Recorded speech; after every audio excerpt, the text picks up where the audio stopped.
السلام عليكم ورحمة الله وبركاته.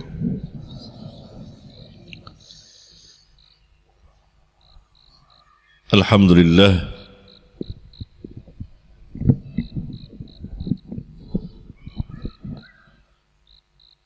والصلاة والسلام على النبي الكريم وعلى آله وأصحابه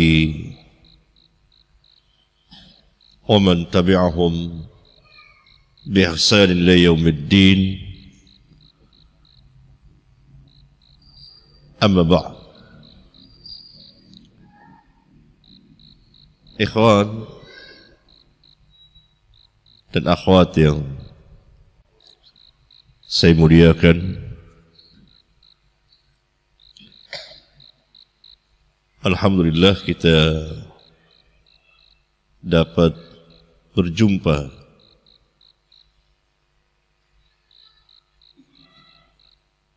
di tempat yang mulia ini, masjid, dan di majelis ilmu.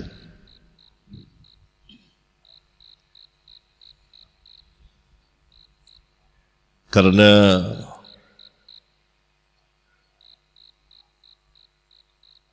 tidak ada yang lebih indah dari duduk di majelis ilmu, mempelajari agama Allah yang sangat luas sekali, meliputi segala sesuatunya.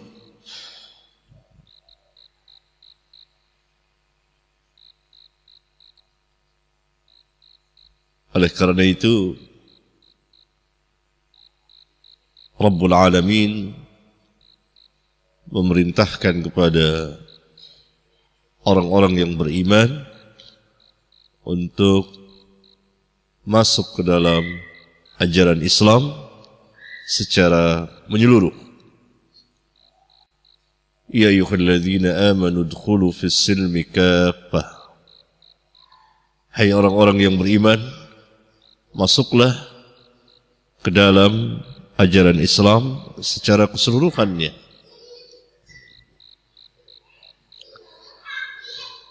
Dan tentu jalannya adalah dengan menuntut ilmu, mempelajari agama Allah. Karena sebagaimana kita tahu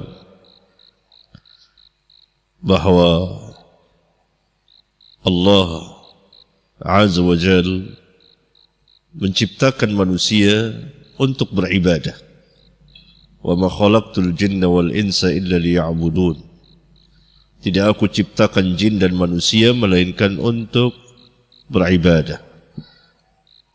Berarti hidup ini adalah untuk ibadah kepada Allah. Ibadah harus tegak dengan ilmu. Karena itu ada kaidah dalam Islam, al-ilmu qabla al-qaul wal-amal. Ilmu terlebih dahulu sebelum berbicara dan berbuat.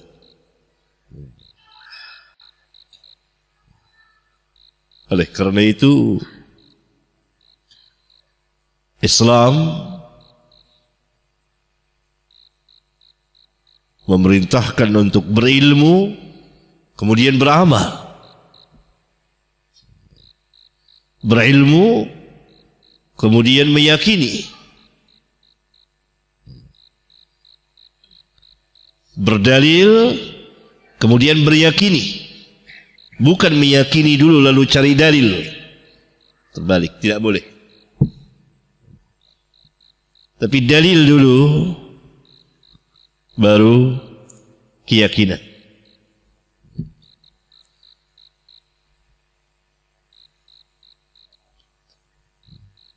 Tidak boleh meyakini dulu, kemudian berdalil. Nanti ya, cari-cari dalil.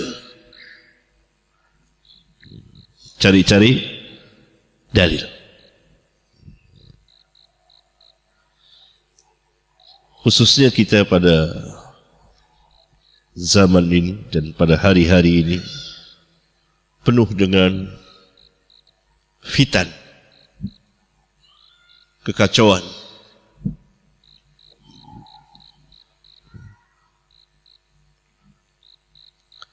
Orang-orang sibuk dengan urusan duniawiyah. Ya apa nih? Oke.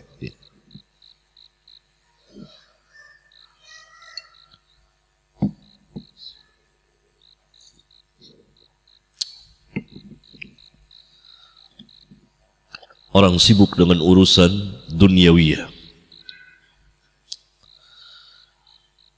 Seolah-olah mereka sudah melupakan negeri akhirat. Sibuk mencari kekuasaan, sibuk mencari kursi, dan lain sebagainya. Bahkan ini yang sangat kita sayangkan, para pelajar yang mempelajari ilmu agama terjun secara tidak langsung, baik dia sadar maupun dia tidak sadar, ke dunia politik yang seperti ini. Karena itu Salafiyin mengingkari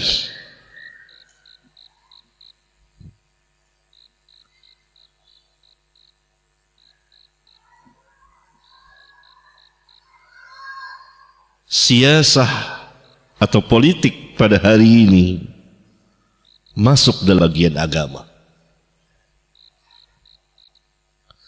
Tetapi kita tidak mengingkari bahwa di dalam agama itu ada siasah. Yang kita maksud adalah siasah syar'iyyah, politik syar'iyyah, bukan siasah jahiliyah. Ya, ini sebetulnya makna perkataan Syekh Al-Allamah masyhur Hasan Salman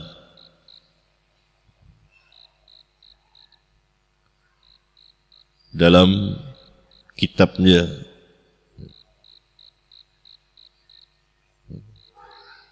yang berbicara tentang siasah. Yakni kita mengingkari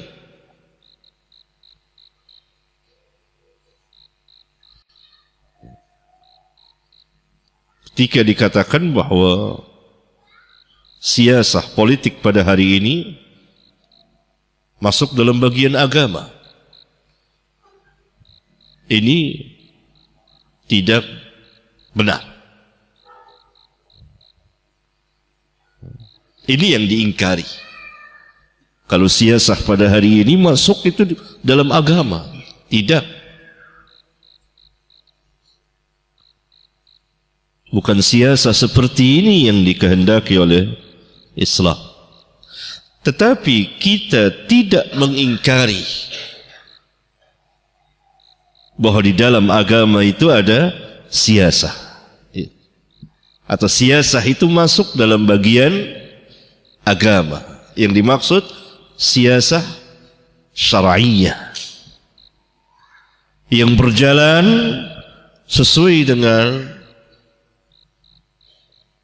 cahaya dan hidayah Al-Quran dan Sunnah, yakni yang berlandaskan Al-Quran dan Sunnah. Ini yang pertama. Yang kedua, yang tidak menyalahi syarak, yang tidak menyalahi agama, yakni siasah yang ada di dalam Islam, imma berdasarkan nas Al-Quran dan Sunnah, yang pertama, imma yang kedua ijtihad, atau siasah itu keluar datang dari penguasa, atau siasah itu tidak bertentangan dengan agama, walaupun tidak ada dalil langsung dari Al-Quran dan Sunnah, tapi tidak menyalahi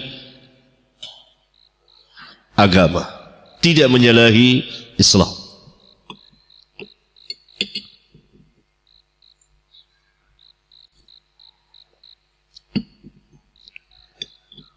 Ini siasah politik yang ada di dalam Islam, atau yang kita kenal siasah syar'iyyah, politik Islam.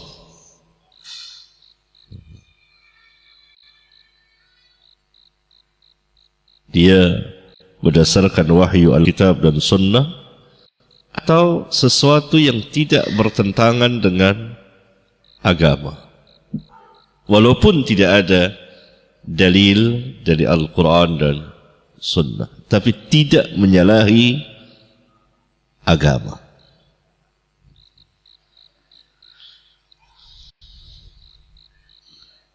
Berarti tidak masuk ke dalam siasah syar'iyyah setiap yang menyelisihi dinul Islam.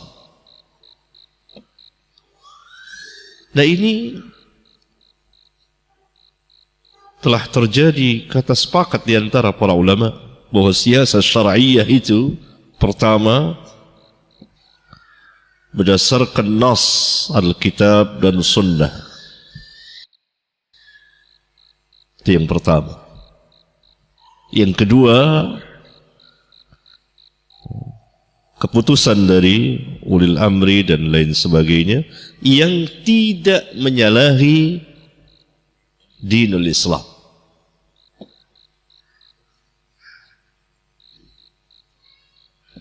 Maka setiap siasah atau politik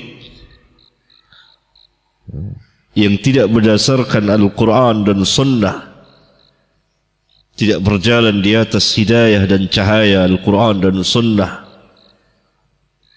dan menyalahi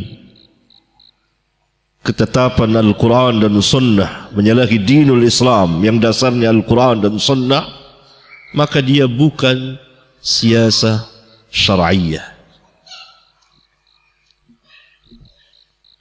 Karena siasah itu, politik itu tegak untuk kemaslahatan umat. Islam datang untuk kemaslahatan.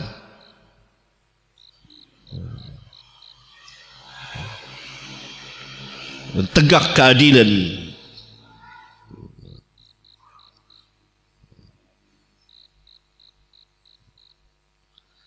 Oleh karena itu, setiap yang menyalahi, menyelisih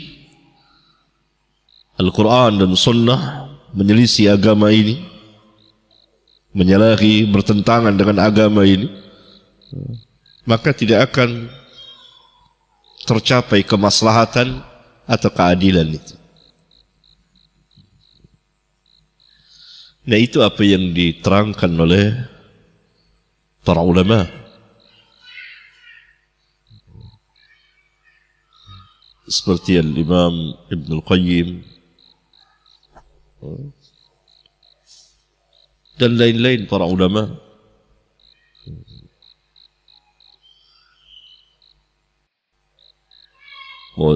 Siasah syar'iyah itu yang dimaksud siasah syar'iyah. Atau kalau kita bukan siasah itu politik.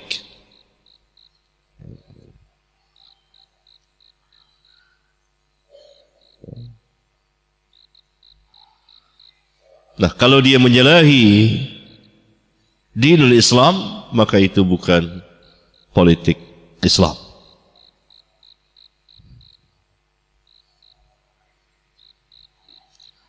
Maka kalau dia bukan politik Islam, maka tentu tidak akan tercapai kemaslahatan dan keadilan.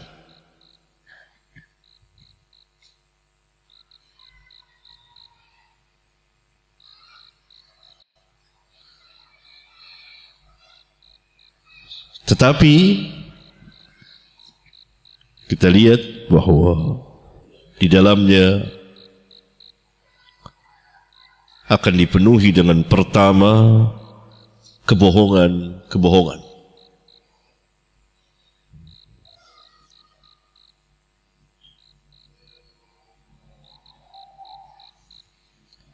Yang kedua, penuh dengan riya, pamer.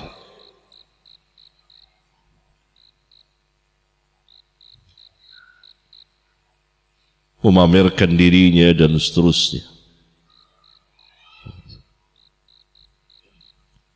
Yang ketiga, nifaq. Antum tahu ciri atau alamat atau tanda-tanda orang munafik, yakni munafik nifaq amali. Kalau nifaq i'tiqadiyah hanya Allah yang tahu.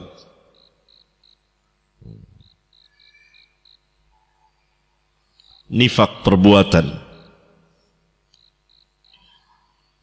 kalau berbicara bohong, kalau berjanji menyalahi, kalau diberi amanah khianat.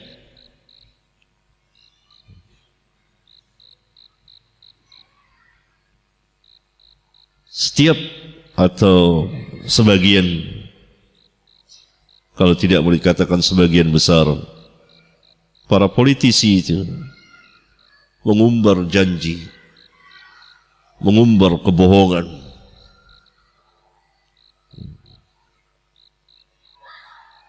Ya. Dan yang keempat, hubbur riasah, cinta kepada kekuasaan, kepemimpinan. Karena tujuannya adalah itu.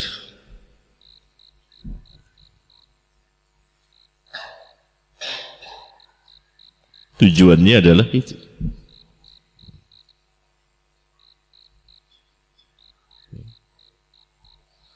Padahal di dalam Islam tidak boleh diangkat seseorang dari pejabat apabila orang itu menginginkan jabatan.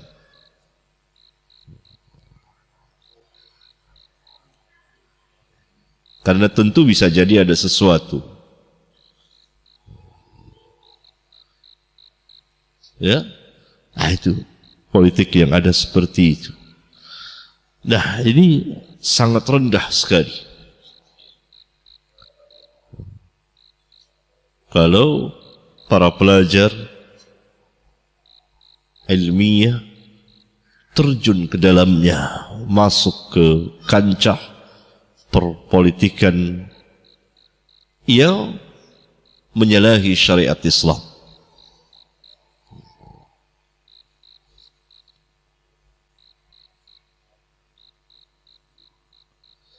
Oleh karena itu saya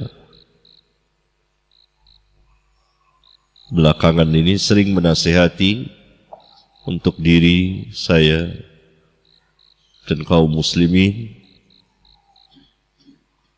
agar menyibukkan diri dengan qala Allah wa qala Rasulullah sallallahu alaihi wasallam, menuntut ilmu, beramal taat.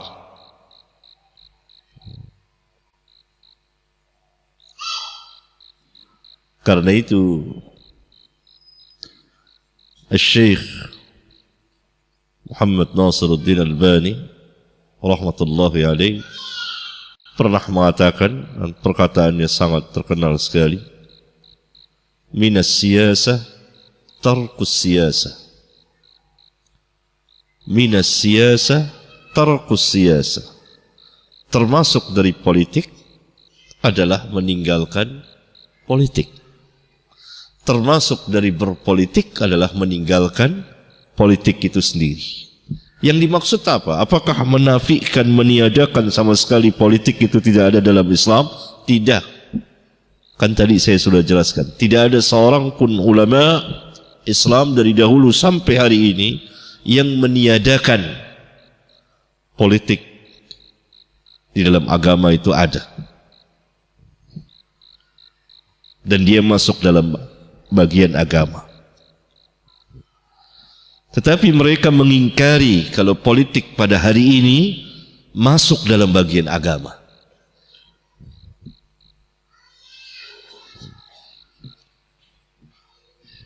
Tidak masuk dalam bagian agama.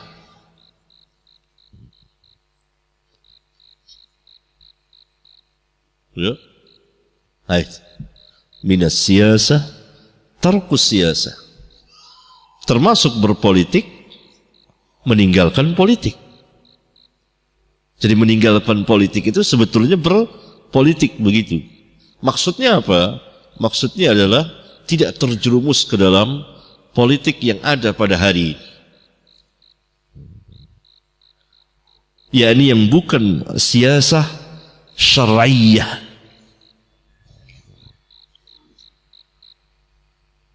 Ini perkataan singkat tapi perlu disyarahkan, perlu dijelaskan. Kalau tidak orang bisa salah paham. Mereka akan menuduh bahwa Syekh meniadakan atau menafikan politik dalam Islam. Betul tidak. Politik ada, tapi politik yang mana? Yang dimaui Islam adalah politik Islam. Oleh karena itu, para pelajar hendaknya menyibukkan diri dengan menuntut ilmu, beramal taat, belajar, mengajar. Karena ini dalam rangka kemaslahatan yang besar pada diri, keluarga, dan masyarakat dan umat. Untuk kemaslahatan.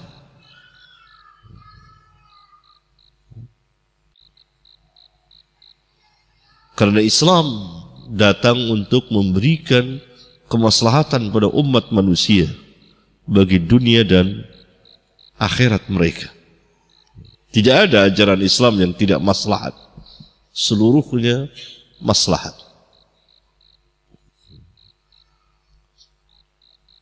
Nah, setelah kita sedikit mengetahui perbandingan antara politik syar'iyah,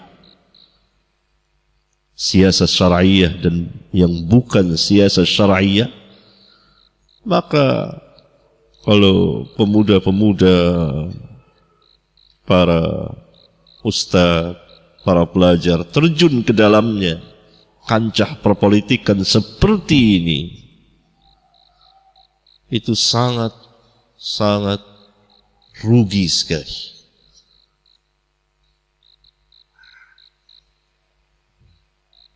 Karena berapa banyak dari sebagian manusia,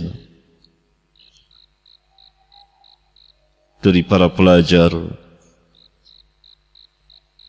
dari para asatidzah dalam dan luar negeri,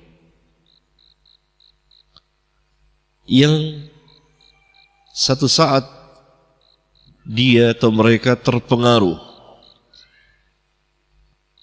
terkena syubhat, mungkin diajak oleh kawannya dan lain sebagainya, sehingga terjunlah ke dunia politik yang seperti ini. Secara praktis, politik praktis. Akhirnya apa yang dia dapati? Cacian dan cercaan.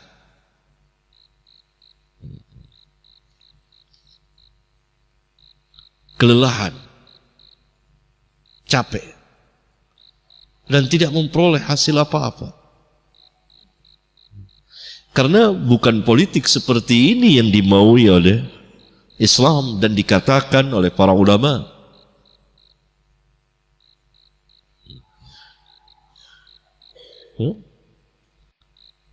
Beberapa orang telah terjerumus. Tadinya orang baik-baik. Dalam arti yang saya maksud baik-baik, sebagai seorang pelajar ilmiah, dakwah, tauhid dan lain sebagainya, kemudian terpengaruh lalu masuk. Apa yang dia peroleh? Enggak, dia tidak peroleh apa-apa.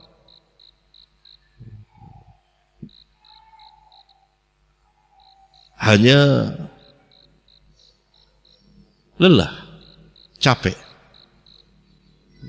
cacian dari orang, makian, cercaan, terus. Ya? Nah itu kenyataan. Oleh karena itu para pelajar khususnya saat-saat hari-hari sibukkan diri dengan menuntut ilmu untuk kemaslahatan. Wa man ahsanu qawlan mimman da'a ila Allah wa 'amila shalihan wa qala innani minal muslimin. Bukankah tidak ada, kata Allah, bukankah tidak ada yang lebih baik perkataannya dari orang yang mengajak manusia ke jalan Allah? Gak ada yang lebih baik lagi perkataan dari orang yang mengajak manusia ke jalan Allah. Wa man ahsanu qawlan mimman da'a ila Allah. Perkataan siapa yang paling baik? Perkataan manusia yang mengajak, perkataan orang yang mengajak manusia ke jalan Allah, bukan mengajak manusia untuk tujuan tertentu. Wa man ahsanu qawlan mimman da'a ila Allah. Diajak manusia ke jalan Allah untuk beribadah kepada Allah, bukan mengajak manusia kepada orang-orang tertentu atau sesuatu sehingga sibuk di situ.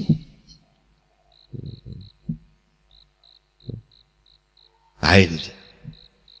Wa man ahsanu qawlan mimman da'a ila Allah wa 'amila shalihan, dan dia beramal saleh. yakni ad-da'wa ila Allah. Ini luar biasa. Wa man ahsanu qawlan. Sekarang orang banyak mengumbar perkataan, mengajak manusia kepada sesuatu, bukan kepada Allah, tetapi kepada syakhsiyah, kepada seseorang.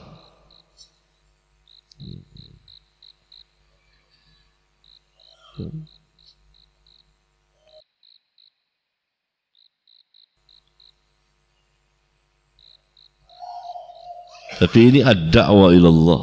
Wa man ahsanu qawlan mimman da'a, mengajak manusia ke jalan Allah. Ud'u ila sabili rabbika bil hikmah wal mau'izatil hasanah wajadilhum billati hiya ahsan.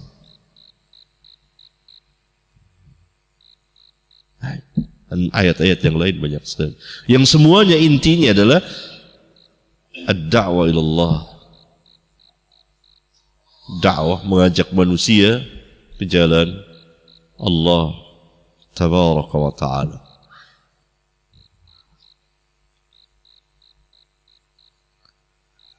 Seperti dakwahnya para nabi dan rasul.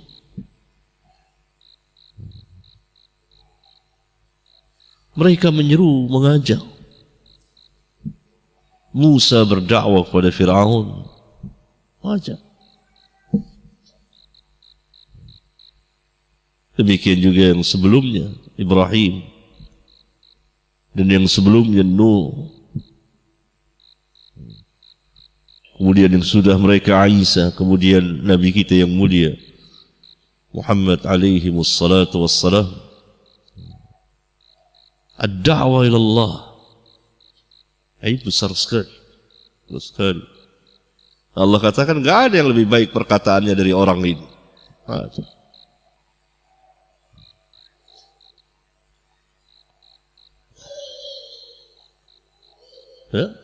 Barangkali ini, kawan, sudah dekat waktu Isa.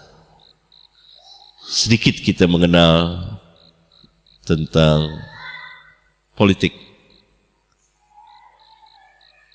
Ada politik syar'iyah, ada yang bukan syar'iyah.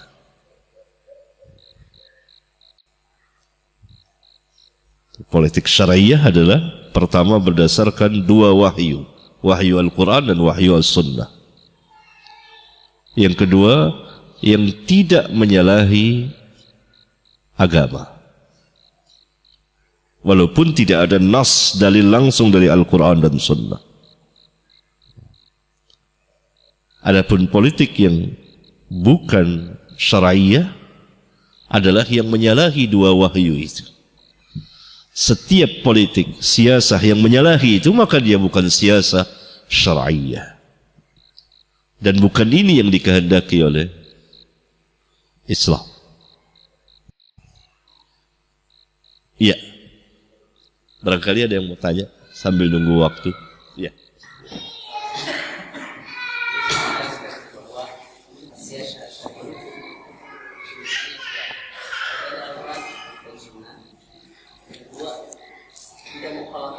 Tidak mukhalafah syar'iyah. Tidak menyalahi syar'iyah maksudnya. Artinya jika tidak seperti itu berarti jahiliyah. Jahiliyah.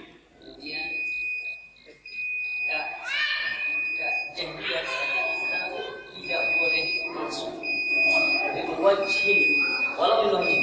Iya. Sama sekali. Sama sekali. Tidak boleh. Sekarang ada sekarang kan siasat jahiliyah. Iya. Orang yang masuk ke dalamnya menyalahi karena siasahnya bukan syar'iyah. Siasahnya bukan syar'iyah. Artinya sekarang kita tidak ada alasan untuk bisa masuk sedikit. Ya, kalau kita lihat keterangan para ulama bahwa siasah syar'iyah itu pertama ada nas dari Al-Quran dan Sunnah. Yang kedua tidak mukhalafah syara'. Yani tidak menyalahi agama. Tidak menyalahi agama. Dan ini yang diterangkan oleh para ulama di kitab-kitab mereka. Ini yang dikatakan siasah syar'iyah. Karena itu al-khulafa ar-rasyidin bersiasah mereka. Umumnya dari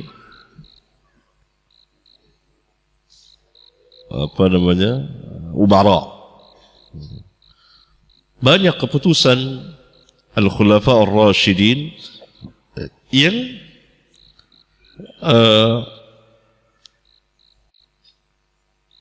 tidak terdapat nas langsung dari Al-Quran dan Sunnah,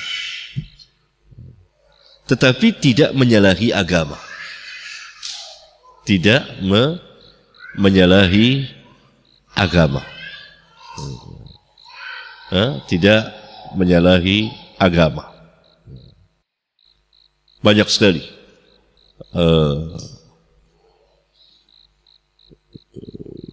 contohnya, ya kan? Sebenarnya banyak sekali diterangkan oleh para ulama. Imam Ibnu Qayyim membahas permasalahan ini di dalam kitabnya, di dua kitabnya, di antaranya pertama kitab I'lamul Muwaqqi'in di bagian itu. Yang kedua di kitab khusus dia berbicara tentang siasah. Turuqul Hukmiyah kalau tidak salah. Judul ada kitab dia jelaskan di situ pembahasan.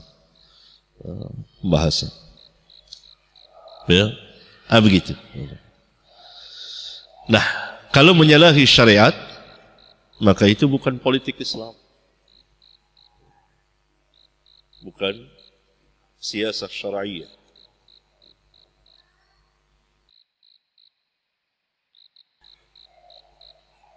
Jadi yang dikehendaki ulama itu, atau katakanlah sebagian ulama, adalah siasah syar'iyah yang ditulis oleh sebagian ulama, siasah syar'iyah berdasarkan Alkitab atau tidak Kitab dan Sunnah, atau tidak menyalahi syariat. Iya. Situasi sekarang kan banyak orang yang menggunakan kaidah ghazabul mafasid untuk memilih orang, memilih sesuatu seperti itu, dengan alasan bahwa kita ikhtikaf atau mudorot mengambil mudorot yang paling ringan. Nah, ini seringkali yang disebabkan di masyarakat seperti itu. Ini tanggapan Ustaz bagaimana? Masalah klasik ini. Biasa itu kan akhafud dararain dan yang kaidah-kaidah seperti itu ma'ruf, para pelajar tahu, antum tahu, ya. Dan ulama membuat kaidah itu tentu kan tidak sembarang tatbik penerapannya, harus dilihat dulu penerapannya itu bagaimana, tepat atau tidak. Kalau tidak tepat, maka kaidah itu akan jadi permainan seperti sekarang. Yang ini bilang yang masuk ke kancah perpolitikan praktis ini bilang akhafud dararain. Ya, yang lain lagi bilang macam-macam. Tapi ala kulli hal ada mudarat, ada akhafud dararain, ada yang tidak mudarat. Kita pilih yang mana? Yang tidak mudarat. Ada mudarat, ada mudaratnya lebih kecil. Yang ketiga ada sama sekali tidak mudarat. Nah, ini yang tidak pernah dibicarakan. Lah kita memilih ini yang tidak mudarat. Kenapa kita harus memilih akhafud dararain? Akhafud dararain kan masih ada mudaratnya walaupun kecil. Tapi kita justru tidak ada mudarat sama sekali. Tidak ada mudarat. Kalau kita tidak masuk, sama sekali tidak mudarat bagi kita. Tidak ada beban. Dakwah tetap jalan. Dan kita mendakwakan siapa saja. Dan tidak mengkotak-kotakan dakwah ini dengan mendukung sebagian, tidak mendukung sebagian. Yang mau tidak mau kita akan berhadapan dengan kaum muslimin juga. Ini yang namanya tafarruq. Dan ini adalah asabiyah. Kita tidak melihat saksiannya, orang per orangnya. Ya, misalnya ada 2 atau 3 calon, bukan itunya, tapi pendukungnya itu. Pendukungnya masing-masing kaum muslimin tidak? Kaum muslimin.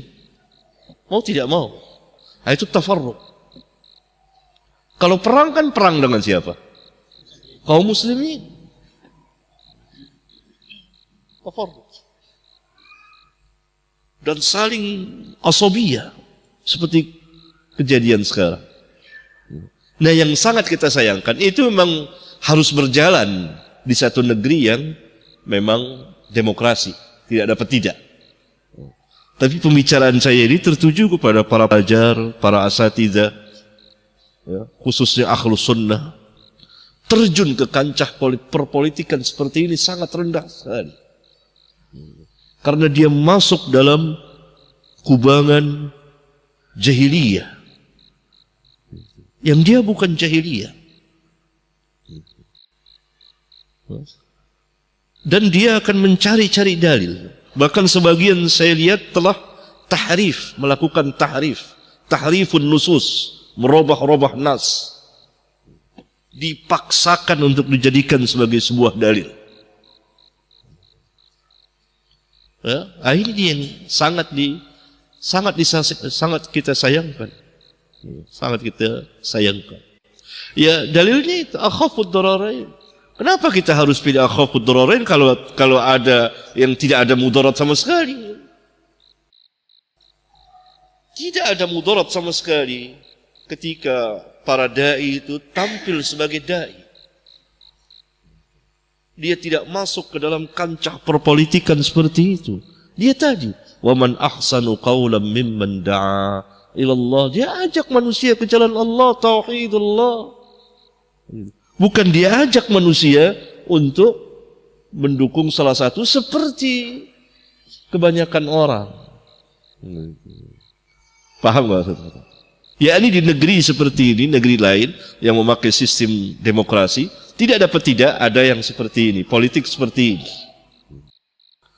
Ya, tidak dapat tidak. Kita setuju atau tidak setuju tetap berjalan ini, karena sistemnya seperti ini. Tapi yang sangat saya sesalkan, ya, saya sayangkan para pelajar ilmiah, ya, para asatidzah, khususnya yang mengerti dakwah yang hak ini, dakwah yang berjalan sesuai dengan fitrah yang ada pada manusia, itu masuk ke politik praktis seperti sekarang ini, sehingga memporak-porandakan dakwah itu sendiri dan masuk ke dalam, ya, kalau politik seperti ini siapa saja bisa berbicara. Antum datang ke warung kopi, minum kopi, situ ada orang-orang, ngomongnya apa? Politik. Hari-hari ini ya, politik. Siapa saja berbicara politik. Politik yang sekarang ya. Baik yang paling tinggi orang kaya sampai orang miskin, yang S3, S2, S1 sampai tukang beca, tukang ojek bicara politik. Karena memang negerinya seperti ini politiknya. Ya. Nah, ini semua orang berbicara. Jadi kalau para pelajar ilmiah, apalagi yang sudah S1, S3,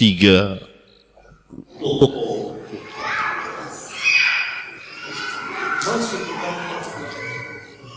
perpolitikan seperti ini, itu sangat rendah sekali.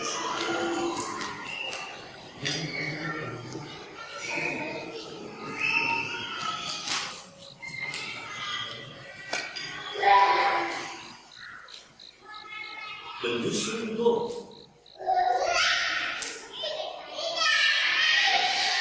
karena dia akan merumuskan sebagai kaum muslimin yang baik, dakwah akan tersekat.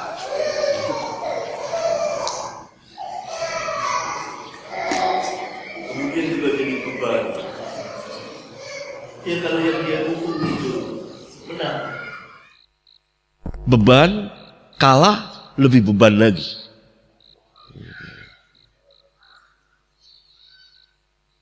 Kalau menang, tahu-tahu yang dia idam-idamkan tidak tercapai, justru sebaliknya jadi beban. Dan dia sudah terlanjur masuk. Nanti akan terseret terus. 5 tahun ke depan kita harus pertahankan lagi. Gak begitu. Kalau kalah, jadi beban berat. Mungkin lebih berat lagi. Bagaimana? Lama-lama mungkin bisa bikin partai. Tidak menutup kemungkinan untuk ke sana. Karena orang yang sudah masuk ke politik itu seperti suasana politik seperti ini, itu sedikit. Seperti saya ceritakan tadi, orang-orang baik, orang-orang yang tadinya dakwah tauhidullah, manhajnya bagus, akhirnya terseret. Masuk kemudian terjun secara praktis. Seperti yang kita saksikan. Ini luar biasa. Jadi tidak hanya akhafud dararain, tentunya. Kan kita tahu ada mudarat, ada akhafud dararain, ada yang tidak mudarat sama sekali. Jadi jangan akhafud dararain saja. Ada yang mudarat, memang mudarat, ada akhafud dararain, ada yang tidak mudarat. Tentu kita pilih yang tidak mudarat sama sekali. Iya.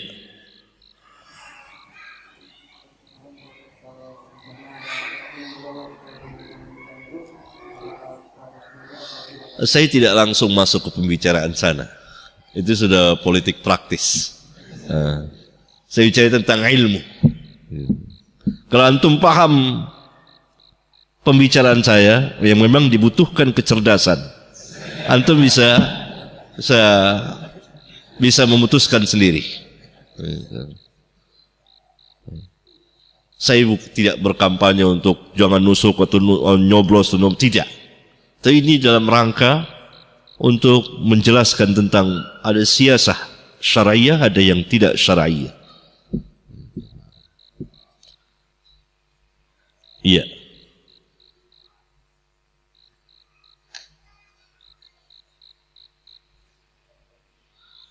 Cukup? Iya. Iya. Yang menetapkan daulat tidak daulat itu para ulama dalam satu situasi. Tentu. Para pelajar juga mampu asal dia penerapannya benar-benar. Para pelajar ilmiah yang telah mapan, insya Allah bisa melihat.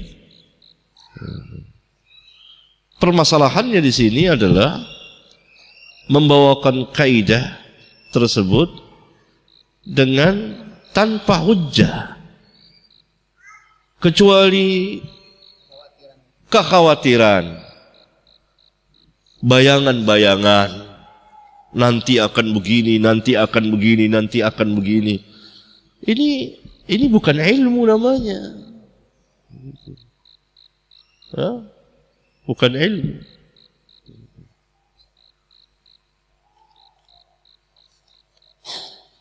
Bacain.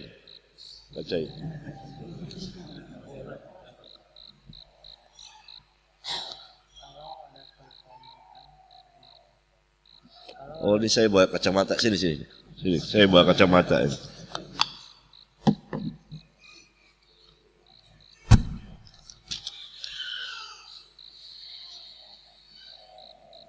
Apa? Bismillah, dari saya tadi seperti pertanyaan ini tadi.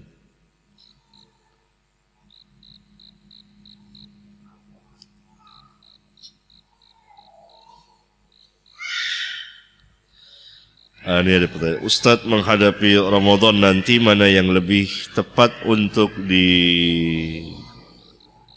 didaurahkan ya? Dalam 10 hari terakhir di siang hari, apakah tauhid atau dakwah apa nih? Tahsin. Iya. Tahsin kali ya. Dan tahfidz.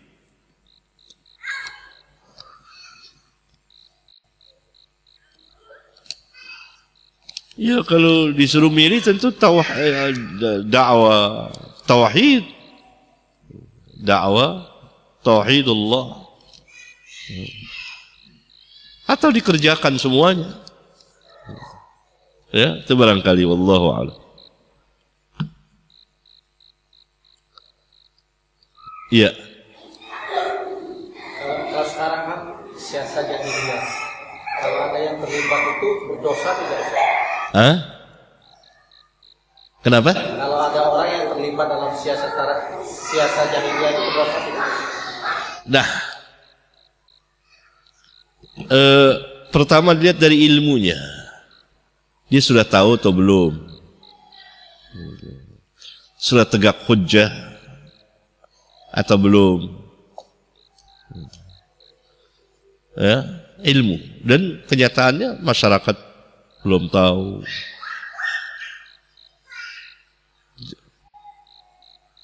Tentu pengetahuan mereka sangat jauh sekali tentang ini.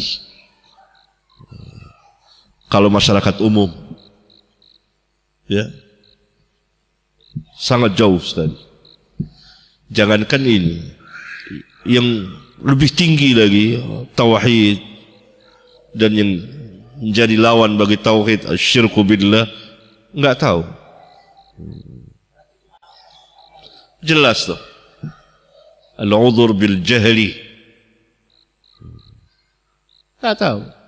Mereka enggak tahu, tidak paham. Tidak paham. Karena itu orang-orang yang mempunyai kedudukan, ya,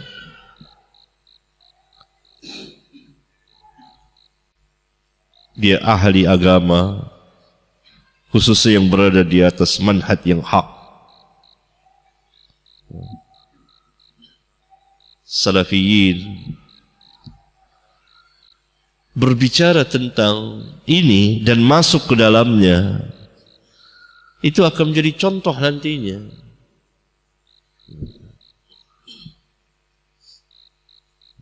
Akan diikuti oleh orang-orang itu.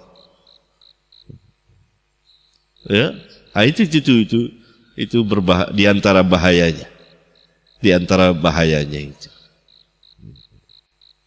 Kemudian menyambung tadi, kalau dikatakan apa sudah mudarat, apa sudah memang betul-betul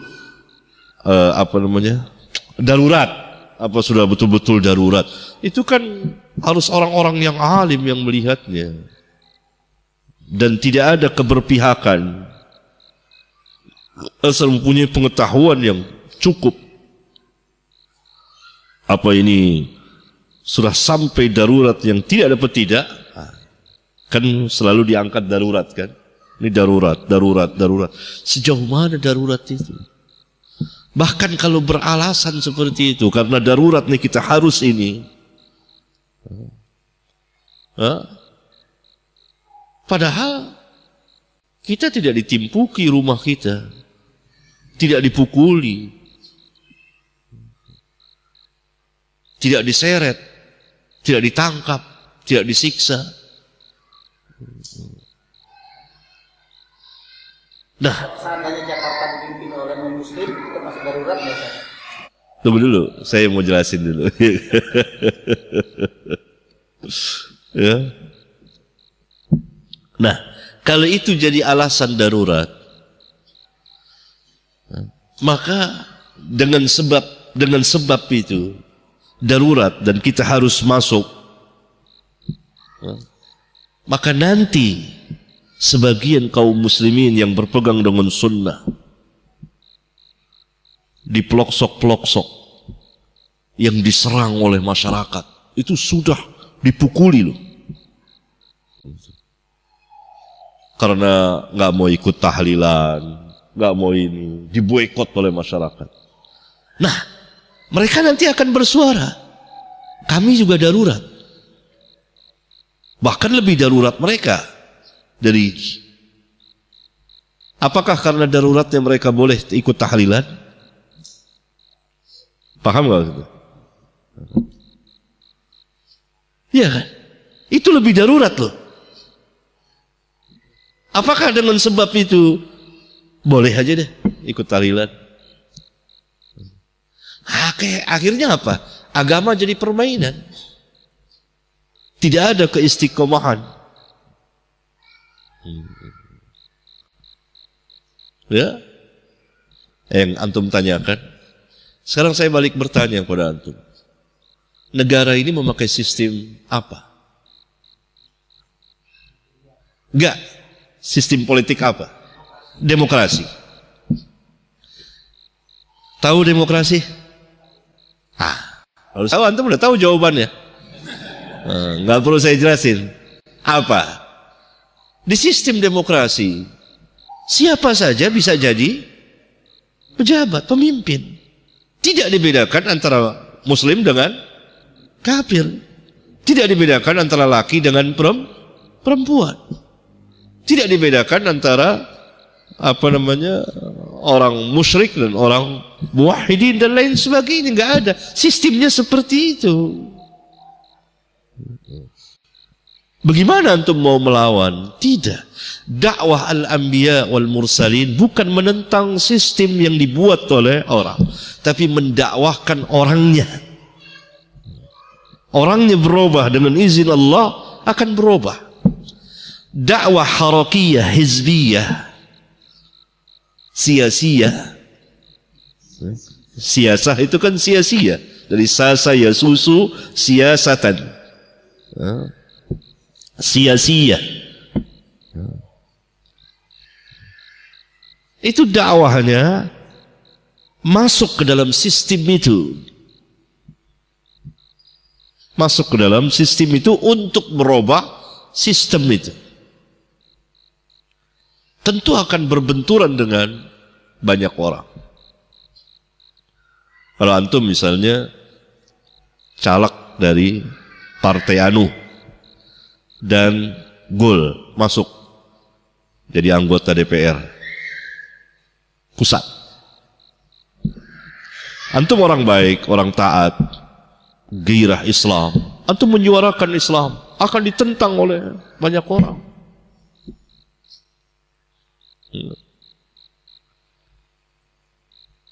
Ya? Karena sistemnya seperti itu.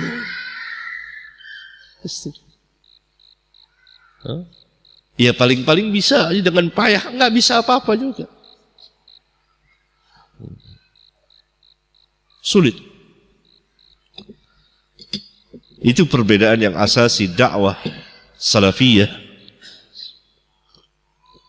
dengan dakwah harakiyah. Dakwah salafiyah itu berdakwah kepada orangnya langsung agar berubah orang itu. Dia tidak masuk ke dalam sistem yang dibuat oleh orang itu atau masyarakat setempat untuk merubah sistem itu terlebih dahulu. Tidak, terlebih dahulu ini dulu orang,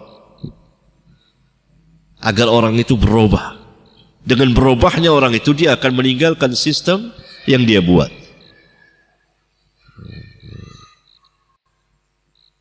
Ya. Berapa banyak kaum muslimin yang tadinya dengan kesyirikan, bid'ah dan lain sebagainya, begitu terkena dakwah, masuk dapat hidayah, mereka meninggalkan. Jadi dalam sistem demokrasi ini, ya, yang ada di negeri kita, di negeri-negeri yang lain, itu siapa saja berhak jadi pemimpin.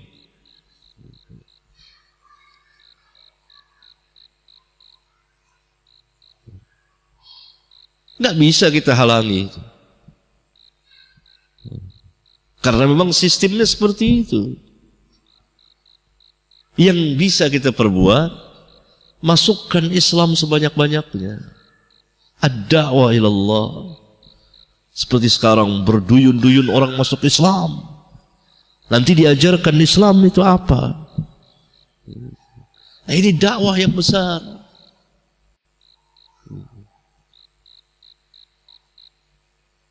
Kan luas sekali. Pemimpin yang kufar itu kan bisa masuk Islam. Hidayah Allah, rahmat Allah luas sekali. Kalau Allah berikan hidayah jadi Islam. Ya, itu sistem. Nggak bisa. Nggak bisa.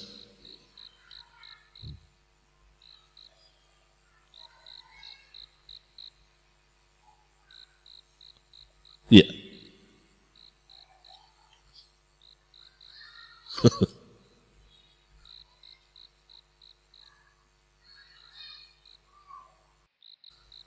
Jadi dakwah harakiyah, hizbiyah itu masuk ke dalam sistem itu. Dia masuk ke dalam untuk merubah. Tentu mereka kepayahan. Tidak bisa. Iya. Bagaimana kaitannya dengan Syiah yang mereka berusaha untuk masuk parlemen? Sikap kita bagaimana untuk hal itu? Antum lama ketinggalan kereta api. Kemana antum? Di stasiun saja. Kereta api lewat dari Bandung, Jakarta tuh nggak pernah naik. Kemana? Syiah sudah lama masuk parlemen, bahkan sebagian pernah jadi menteri agama, pernah jadi menteri luar negeri, di berbagai macam pemerintahan, di pemerintahan anu sampai ke pemerintahan yang sekarang masuk. Sudah lama. Dia ada di partai anu, ada di partai anu, ada di partai anu, ada di partai anu, menyebar. Karena dia juga tidak ada organisasi apa namanya seperti Muhammadiyah, NU, enggak ada kan. Jadi menyebar seperti Salafiyin. Salafiyin menyebar. Tapi nggak ada yang masuk partai, gitu. Nggak ada yang masuk partai. Nyebar dakwah, ad-da'wah ilallah. Jadi tidak perlu khawatir. Kebanyakan orang kan khawatir kalau Syiah bisa menguasai parlemen katanya. Itu kekhawatiran yang banyak di kalangan ikhwan. ABG, anak-anak baru gede. Biasa seperti itu. Saya panggil ABG. Anak-anak baru gede. Takut setengah mati. Katanya mau bermanhaj sahabat. Kalau khawatir, wajar ada khawatir dalam arti dakwah mereka berkembang. Iya, itu sudah kita khawatirkan sejak puluhan tahun yang lalu. Bahkan sejak munculnya Syiah berkembang di Indonesia ini sejak revolusi Iran. Saya ada nulis di majalah As-Sunnah, ya, mungkin sudah beredar di internet, sepak terjang Syiah di Indonesia ini selama 30 tahun, dari tahun 80, 79, 80, 30 tahun lebih. Tapi jangan kekhawatiran yang berlebihan. Takut tabi'iyah. Ada, setiap orang punya rasa takut. Tapi jangan melampaui batas. Ya. Jangan kita takut duduk. Lawan. Mereka kan dakwah. Kalau di pemerintahan sudah banyak orang Syiah. Apakah karena dia duduk di pemerintahan lalu dia mau jadikan semua Syiah? Ini saya kira kebanyakan nonton film Syria. Jadi ketakutan berlebihan. Seolah-olah besok kita mau dipenggal leher. Enggak bisa, di Indonesia ini tidak bisa. Antum tahu yang menentang Syiah ini bukan hanya segolongan kecil, tapi dari berbagai macam organisasi menentang Syiah. Tidak semudah membalikkan telapak tangan, enggak. Jadi enggak perlu takut. Berani. Jangan memalukan salafiyin. Ya, saya berhadapan dengan Syiah udah lama. Cuma tidak perang aja. Dulu bahkan saya tantang perang di Jakarta tahun 93. Nah, 394. Saya tantang perang terbuka. Gak berani mereka, ngeplek dengkulnya ini. Ketawa. Salafiyin harus berani. Gak berani. Syria lain dengan Jakarta, dengan Bandung, dengan Indonesia ini lain, beda. Bisa habis Syiah itu kalau itu. Mereka pun saya kira tidak sebodoh itu.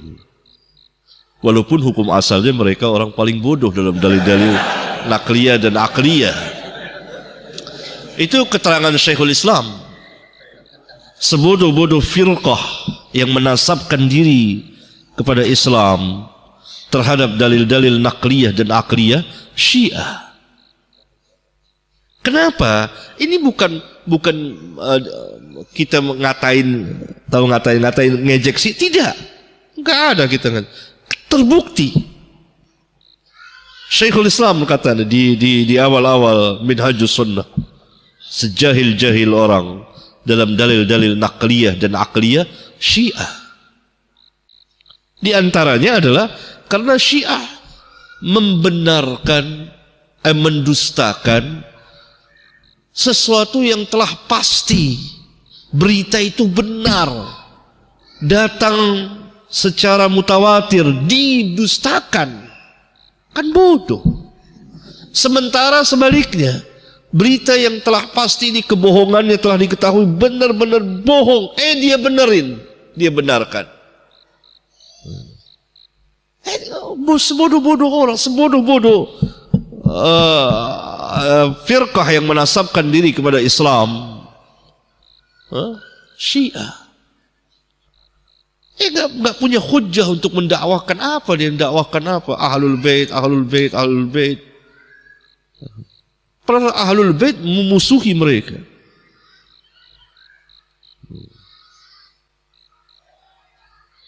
Begitu. Jadi gak usah takut.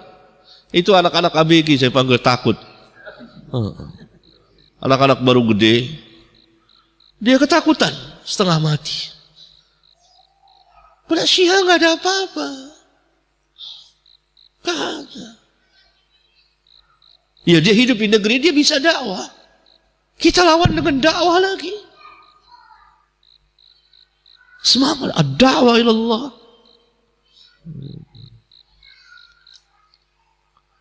Mohon, kalau khawatir, sudah lama kita khawatir. Kita khawatir juga, khawatir ya kan, hati-hati. Pergerakan ini hati-hati. Tapi juga harus syar'iyah. Saya dengar juga itu. Ada yang takut karena ini nanti Syiah, nanti Nasara dan lain sebagainya. Omong kosong. Ya, ini kekhawatiran yang berlebihan. Kita tidak salahkan orang khawatir, wajar khawatir. Orang anak kita keluar saja kita khawatir, hati-hati di jalan, hati-hati ini. Khawatir, orang semua punya sifat seperti itu. Tapi yang disalahkan adalah melampaui batas, sehingga menghinakan diri, merendahkan diri. Jadi orang-orang paranoid. Ini tidak benar. Ya. Berani. Emang mau diapain sama Syiah? Mau dibunuh? Mati syahid. Man qutila duna dinihi fahuwa syahidun. Barang siapa yang mati membela agamanya, mati syahid. Masa takut mati syahid? Andai kata seperti itu, Tapi itu jauh, enggak.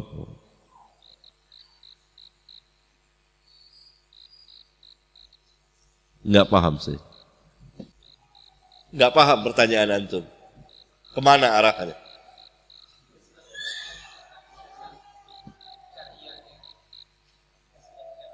Hah?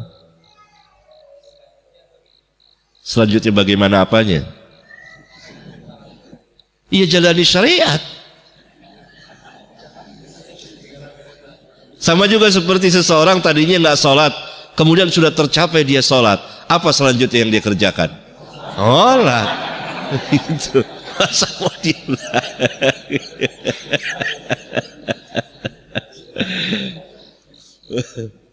Tadi antum mau tanya? Oh, dijawab. Ada lagi? Terus saya tanya nggak apa-apa kok, nggak usah takut.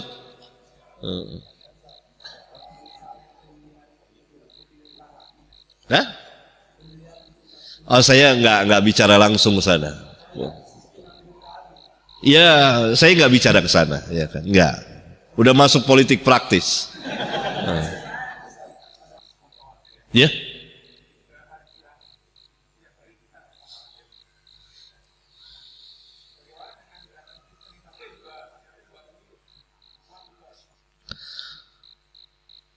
Tadi saya katakan kalau khawatir wajar.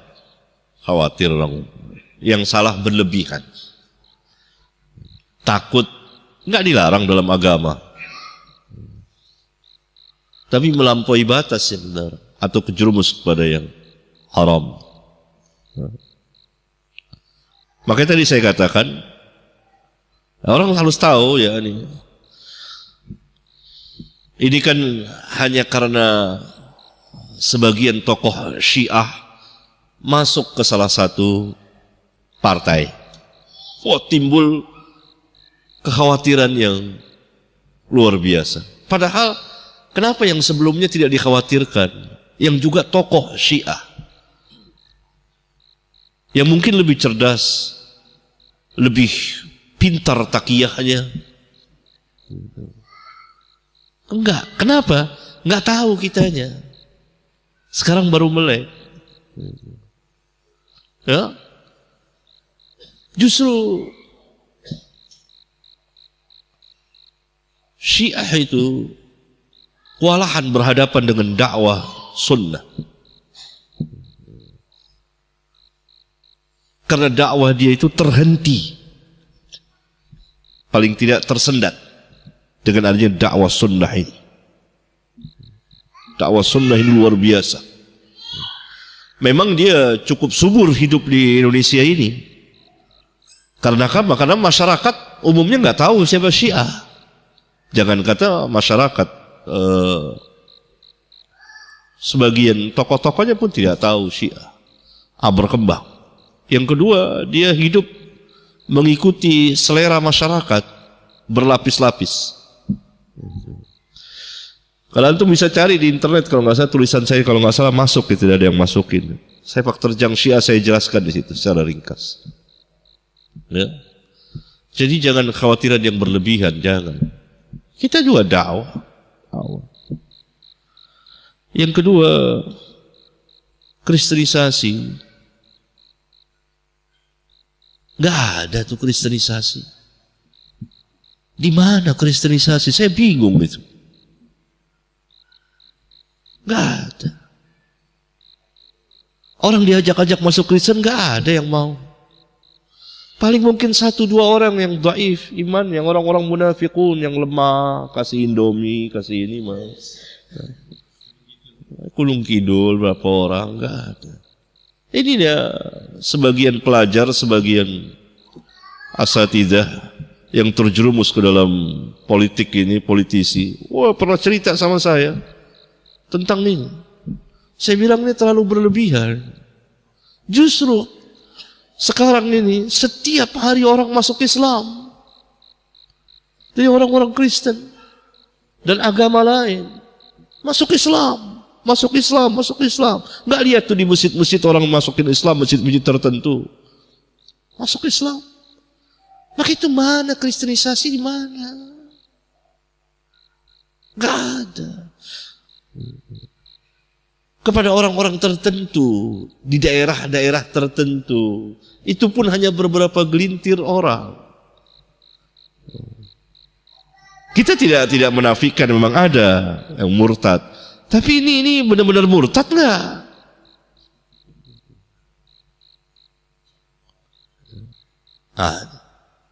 Jadi nggak perlu khawatir.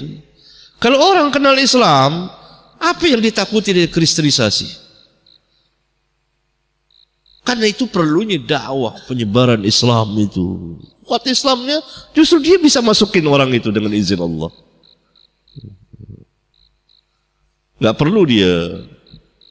Gak ada takut kristenisasi. Saya juga bingung itu. Kok takut kristenisasi? Apa yang bisa Kristen itu apa? Pernah gak antum didatangi para pendeta? Gak pernah. Takut dia. Coba datangin antum. Wah enak kita didatengin sini. Kita dakwain dia. Iya. Dia datangi orang-orang tertentu. Pedalaman. Ya, itu pun kepayahan. Kalau dia bilang saja sudah masuk sekian-sekian. Wah ketakutan orang Islam. Ajarkan Islam pada kaum muslimin.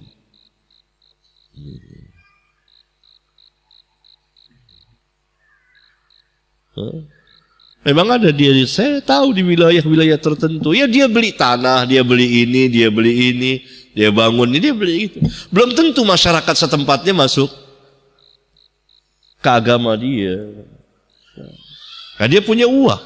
Nah, kaum muslimin beli lagi. Mana beli lagi? Karena bebas di negeri ini siapa saja. Dakwakan. Oh sekarang banyak orang tertarik dengan Islam. Nah, lihat. Orang Islam yang taat, dia tahu ada ilmu sedikit, dia berani bicara dengan pendeta.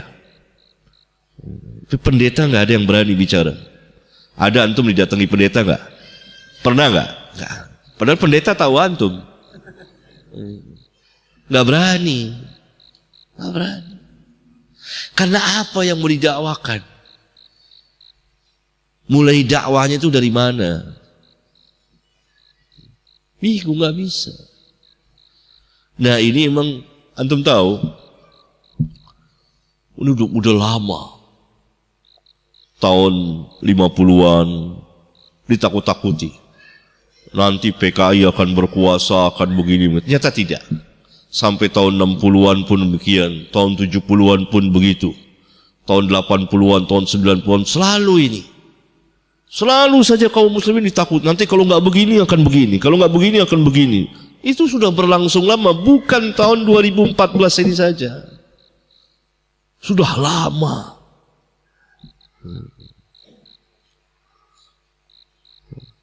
Kalau nggak begini nanti akan terjadi ini, berbahaya ini. Dengan izin Allah, nggak terjadi apa-apa.